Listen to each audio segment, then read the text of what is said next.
Khaleda Zia live সাপোর্টে কথাটা যখন মারুফ বলেছে, তখন মারুফ তার নিজের অবস্থান থেকে, নিজের আবেগ থেকে, নিজের তাগিদ থেকে, নিজের দায়বদ্ধতা থেকে কথাগুলো বলেছে।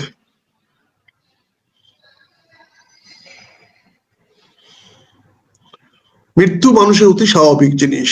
আমরা কখনোই কারো মৃত্যুকে ঠেকাতে পারবো না। পৃথিবীর কারো কোনো শক্তি নাই, কোনো দোয়া দুরুদ নাই। জীবনের বিনিময়ে জীবন দিয়েও আর জীবন আটকানো যায় না। জীবন তার আপন গতিতে এসেছে, আপন গতিতে চলে যাবে। এ নিয়ে আমাদের কারো কোনো আক্ষেপ নাই, কারো প্রতি কোনো অভিযোগ নাই।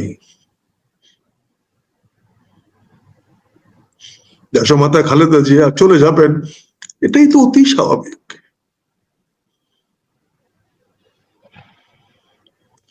মানুষ সুস্থ থাকবে, অসুস্থ হবে, এটিও স্বাভাবিক। কারোর শারীরিক অসুস্থতা হতেই পারে, হবেই। এই জন্য তো আমাদের বিশাল মেডিকেল সার্ভিস আছে।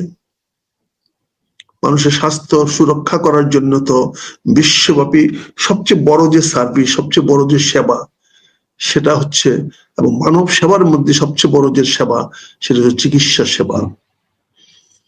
মানুষের চিকিৎসা করার জন্যই তো এই এত বড় ব্যবস্থা সারা বিশ্বব্যাপী।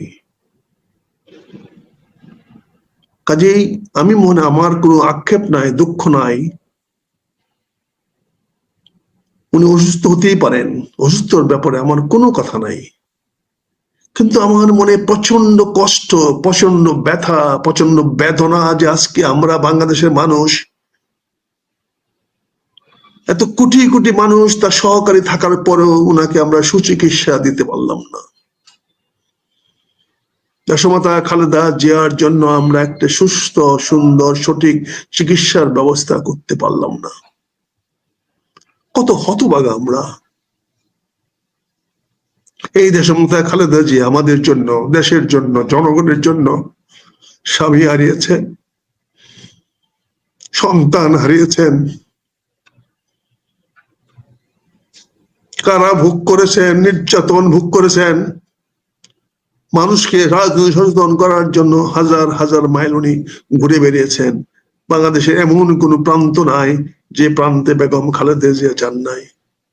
আমি দেখেছি কত সিম্পল একটি মানুষ। আমি আমার এলাকায় পাকুন্দিয়া ঘূর্ণিঝড় হয়েছিল, আমি রাত্রে 12টার সময় এসে জানিয়েছি, ম্যাডাম আমাদের এলাকার পাকুন্দিয়ার প্রায় 2টা ইউনিয়ন ধ্বংস হয়ে গেছে। উনি একটি কথা শুধু বললেন, তুমি কি গিয়েছিলা? আমি কি, হ্যাঁ ম্যাডাম, আমি দেখে এমনি আসলাম। তো চলো আমিও কালকে দেখে আসি। কি অদ্ভুত! আমাকে প্রশ্ন করতে হলো না, আমাকে বলতে হলো না, আবেদন জানাতে হলো না। ওনার প্রথম প্রশ্ন আমি গিয়েছিলাম কিনা, আর দ্বিতীয় উত্তর উনি দিলেন, চলো কালকে আমিও যাই। এই যে মানুষের প্রতি আবেগ। আমি ওনাকে পরের দিন নিয়ে যাইনি, আমি ওনাকে একটা দিন সময় চেয়েছিলাম যে ম্যাডাম আপনাকে খালি হাতে কি করে নিয়ে যায়, আপনি গেলে তো সাধারণ মানুষ কিছু না কিছু প্রত্যাশা আপনার কাছে করবে। এখানে প্রায় 15-20 হাজার মানুষ ক্ষতিগ্রস্ত হয়েছে, বাড়িঘর ভেঙে গিয়েছিল। কাজে আমি বলেছিলাম, ম্যাডাম আমাকে একটা দিন সময় দেন, এই অন্তত 20,000 লোকের কাছে আপনি হাতে কিছু দিতে পারেন, আমি এরকম একটা ব্যবস্থা করি, তারপরে আপনি নিয়ে যাই।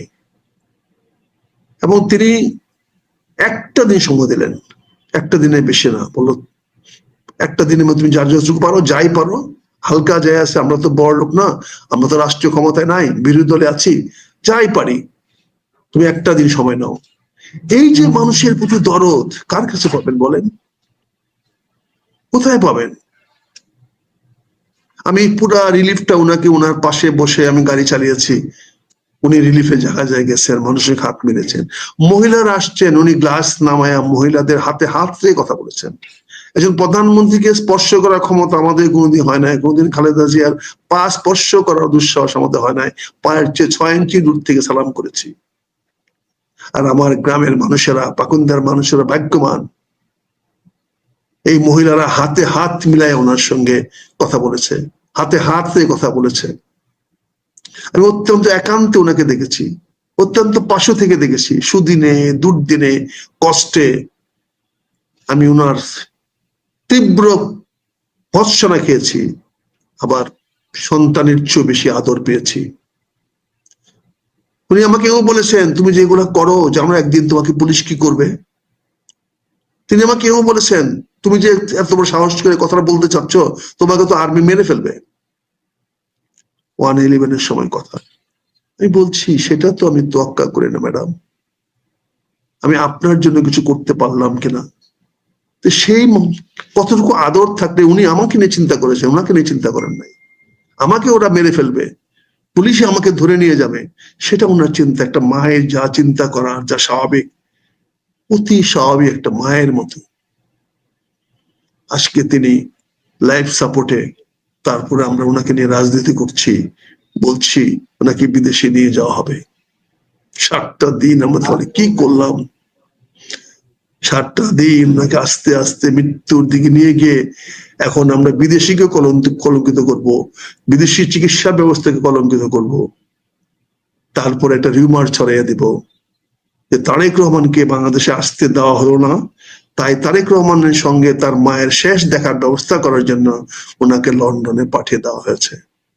হয়তো লন্ডনে যখন গিয়ে প্লেনটা নামবে, তখন ওটার থেকে একটি, আল্লাহ মাফ করুক বলতে আমার মন শিহরে উঠে, হয়তো একটা নিথর দেহ বেরিয়ে আসবে, যেটাকে হয়তো পুত্র মাকে দেখবে, কিন্তু মা পুত্রকে দেখার সুযোগ পাবে না।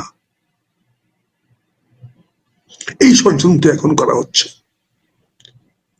এই লাইফ সাপোর্টে দিয়ে তারপরে বিদেশে নেওয়া হতে পারে বলে যে সম্ভাবনার কথা, মানুষের মধ্যে যে একটা আশা সৃষ্টি করা, অপচেষ্টা করা হচ্ছে, এর উদ্দেশ্য একটি, একটা নতুন প্রবঞ্চনা করার জন্য, একটা নতুন ট্রেজেডি তৈরি করার জন্য, একটা নতুন নাটকের যবনিকা করার জন্য, একটা নতুন নাটকের শেষ অধ্যায় রচনা করার জন্য ওনাকে চিকিৎসার জন্য লন্ডনে পাঠানো হবে। তিনি লন্ডনে যথারীতি যাবেন, কিন্তু বিমান থেকে নেমে আসবে একটি নিথর দেহের স্ট্রেচার। সেখানে হয়তো তারেক রহমানের মায়ের বুকের উপর আশ্রে পড়া ছাড়া কোনো পথ থাকবে না। দেশমাতা খালেদা জিয়া তার পুত্রকে আর দেখে যেতে পারবে না। আজকে আমরা সেই নাটক করতেছি। আজকে আমরা সেই নাটকের শেষ দৃশ্য দেখার জন্য বসে আছি। ডক্টর ইউনূস, আপনাকে তো আমরা এনেছিলাম শেখ হাসিনা অত্যাচার থেকে, অনাচার থেকে, অবিচার থেকে মুক্ত করার জন্য। আমরা তো বৈষম্য ছাত্র আন্দোলনের সাথে একাত্মতা হয়েছিলাম।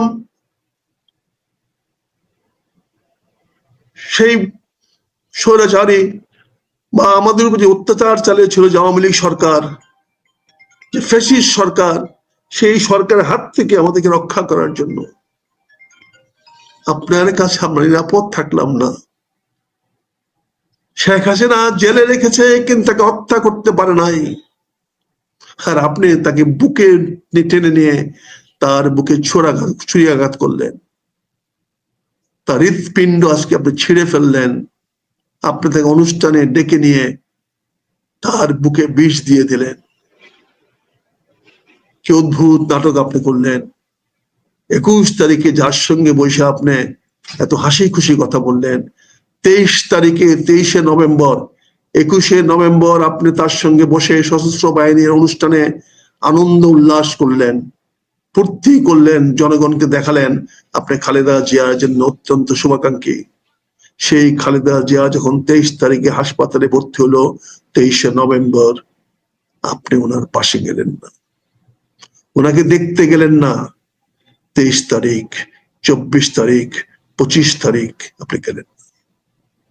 আপনাকে আমাকে গালাগালি করতে হয়েছিল, আমি অভদ্র ব্যবহার করেছিলাম আপনার নামে প্রেসের সামনে।